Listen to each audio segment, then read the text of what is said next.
Okay, this is going to be another short TikTok video, maybe a YouTube video. I have an unusual situation. This might be helpful for anybody else learning what to do when the customer texts you as you're driving that they don't want the food. They just said, don't deliver it. So I don't eat McDonald's food. I don't want to eat this food myself, but I'm waiting for DoorDash help to tell me exactly what I'm supposed to do with the food. Do I return it back to the restaurant? I would hate to just throw it away, but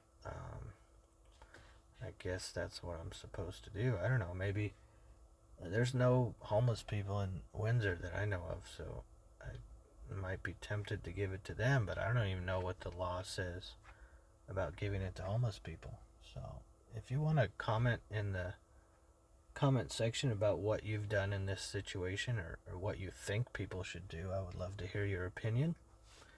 I'm sure there's going to be lots of different opinions, but I also want to see what DoorDash tells me to do. Even though it says I'm number 144, they usually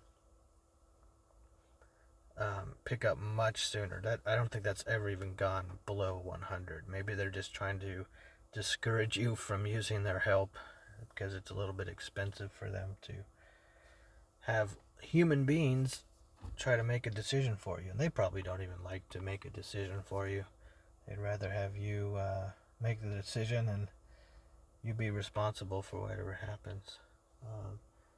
But they're usually really helpful, really nice. They have policy that they have written down. These people are trained on it to say exactly what they're supposed to say in every situation. So you're not alone, even though sometimes it feels like you're a independent contractor. You gotta pay for your own insurance and drive your own car, and not really have any co-employees next to you to talk to. But anyway, I hope this video is helpful. As soon as they are ready to chat with me, we can both see what they're gonna say.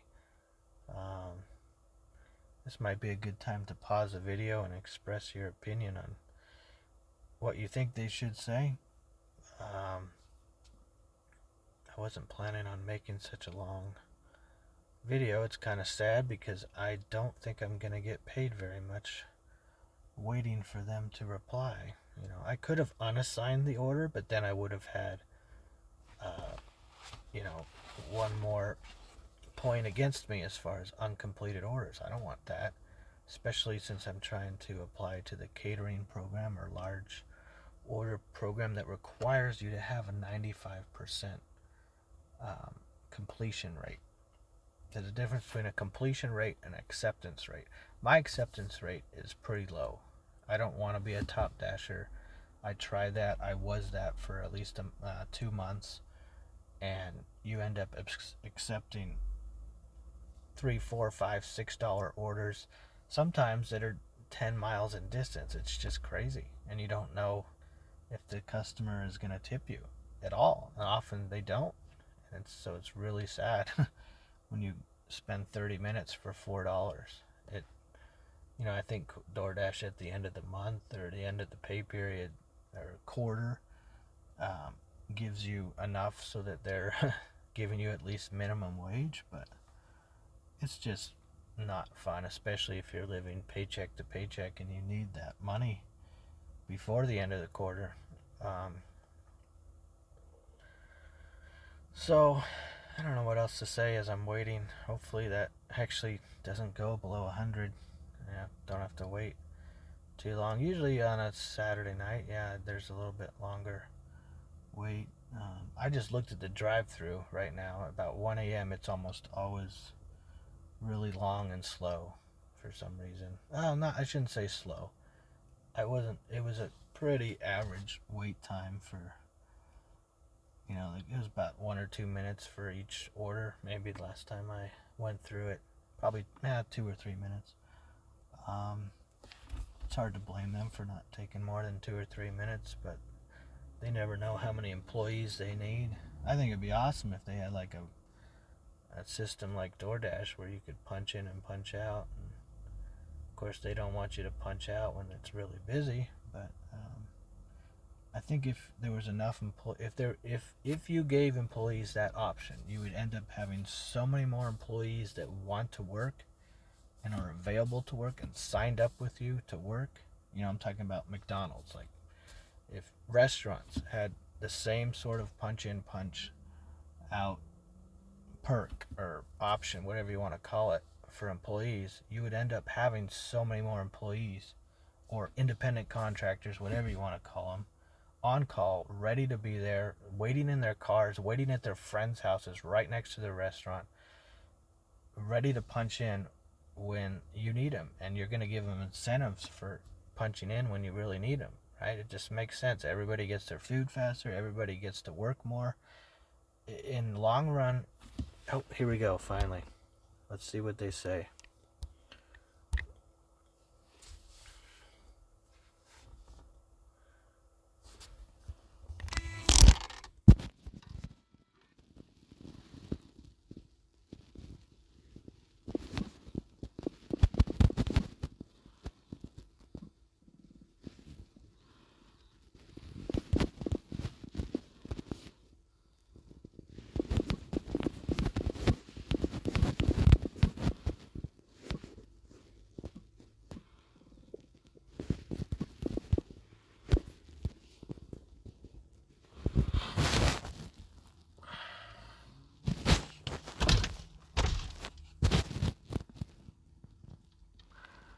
Please hurry, DoorDash. I would love to get back to making some money.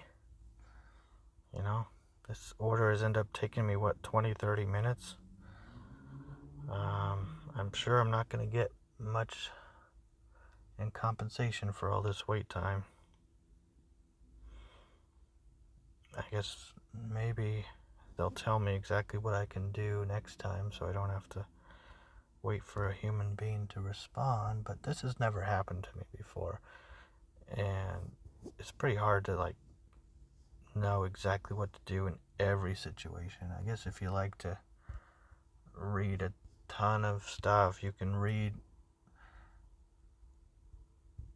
try to prepare yourself for all this so you don't actually ever have to have a human help you. But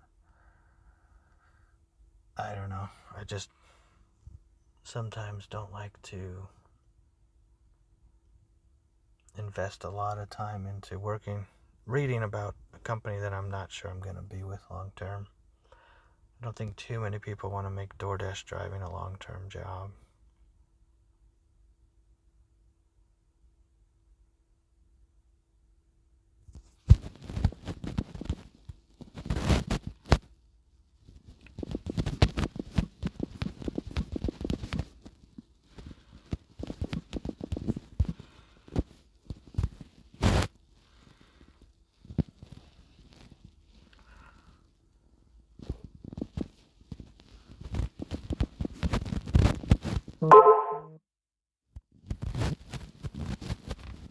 Well, there you have it. I am gonna dispose of it because I'm trying to eat very healthy, and I know that's not a real environmental thing to do, but I'm sorry. I'll try to find maybe a homeless person. Anyway, I'm gonna end this because I gotta drive to take another order. Thanks for watching.